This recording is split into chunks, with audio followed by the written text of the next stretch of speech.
Assalamualaikum warahmatullahi wabarakatuh. Apa kabarnya anakku yang soleh dan solehah?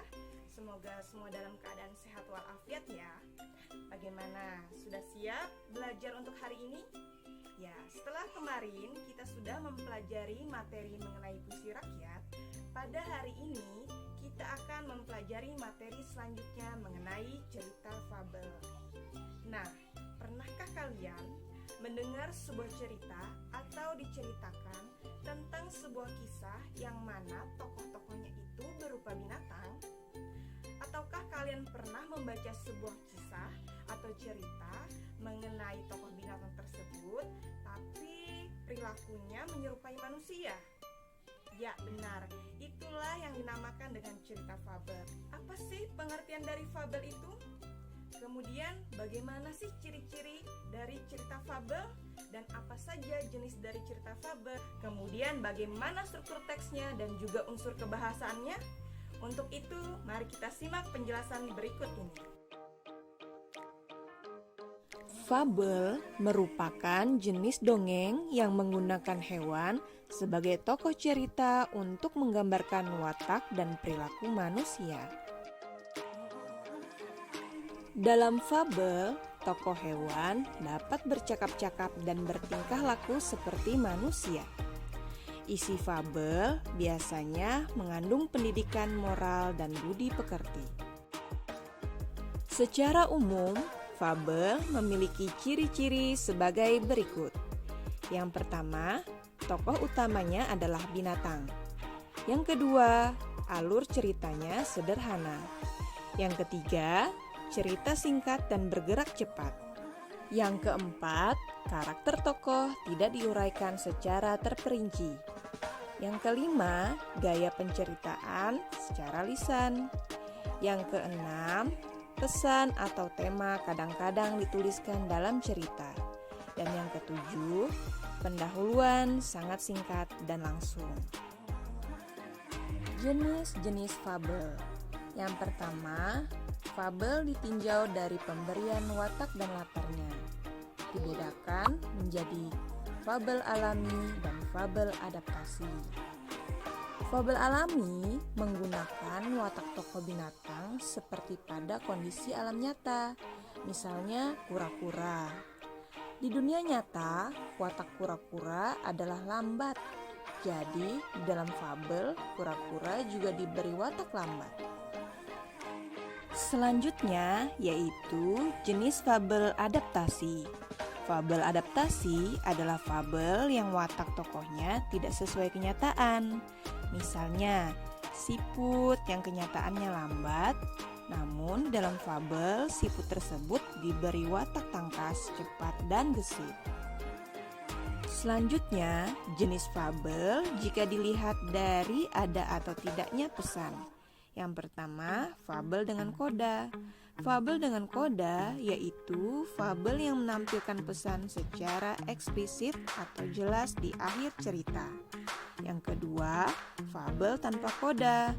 Fabel tanpa koda yaitu fabel yang tidak menampilkan pesan secara eksplisit di akhir cerita, melainkan tersimpan secara implisit atau tersirat di dalam cerita. Struktur fabel. Di dalam cerita fabel, terdapat struktur-struktur yang digunakan untuk menyusun cerita agar lebih menarik. Secara umum, struktur fabel adalah sebagai berikut. Yang pertama yaitu orientasi. Orientasi merupakan salah satu bagian permulaan dari fabel yang berisi tentang pengenalan cerita tersebut seperti pengenalan tokoh-tokoh, pengenalan latar tempat, dan pengenalan waktu dalam cerita fabel. Selanjutnya yaitu komplikasi. Komplikasi merupakan bagian teks fabel di mana timbul suatu permasalahan dari tokoh utama yang bertentangan dengan sebuah konflik. Bagian dari komplikasi harus terdapat di dalam sebuah teks fabel. Apabila di dalam sebuah cerita fabel tidak terdapat komplikasi, maka masalah harus diciptakan sendiri. Struktur fabel selanjutnya adalah resolusi. yaitu salah satu bagian teks yang berisi tentang solusi pemecahan dari suatu permasalahan yang sedang dialami dan dirasakan oleh tokoh tersebut. Struktur fabel terakhir yaitu koda. Koda adalah bagian teks fabel yang berisi suatu perubahan pada setiap tokoh, pada cerita, dan kita bisa memetik sebuah pelajaran hidup dari cerita tersebut.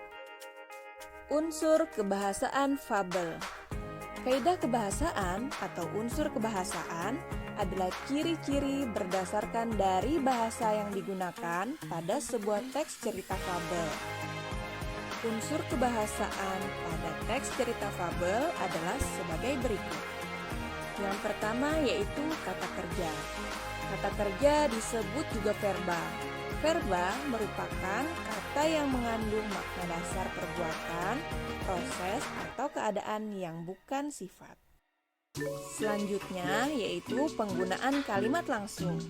Kalimat langsung adalah sebuah kalimat yang merupakan hasil kutipan langsung dari pembicaraan seseorang yang sama persis seperti apa yang dikatakannya. Kalimat langsung biasanya diapit dengan tanda petik. Unsur kebahasaan selanjutnya yaitu penggunaan kata keterangan tempat dan waktu. Untuk menghidupkan suasana pada teks cerita fabel, biasanya selalu menggunakan kata keterangan tempat dan juga kata keterangan waktu. Pada keterangan tempat sering menggunakan kata depan di, dan pada keterangan waktu sering menggunakan kata depan pada atau informasi waktu.